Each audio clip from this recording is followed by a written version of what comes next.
ده يوحشني وانا عمري ما هنساه. انا عارفه ان انا عمري ما هنساه، حتى لو ربنا اداني اطفال تانية او ولد تاني او انا ركان بالنسبه لي مكانته مفيش حد هياخدها.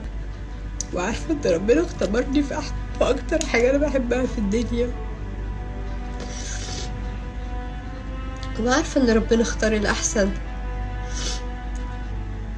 وعارفه ان لو كان ممكن لو كان كمل كان هيفضل تعبان، كان هيبقى عذاب ليه وعذاب ليا، بس عارفه ان ربنا اختار الاحسن. بس انا المعجزه اللي انا كنت مستنياها تحصل لركان حصلت في الصبر اللي ربنا اداهولي بس، وده بسبب دعوة. حتى خبر الوفاة ما جاليش مرة واحدة، جه على مراحل. ما انا لو كان الموضوع حصل مرة واحدة انا كنت مت، انا كنت والله العظيم كنت مت في وقتها.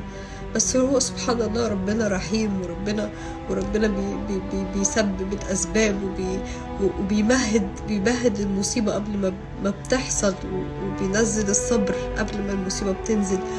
وانا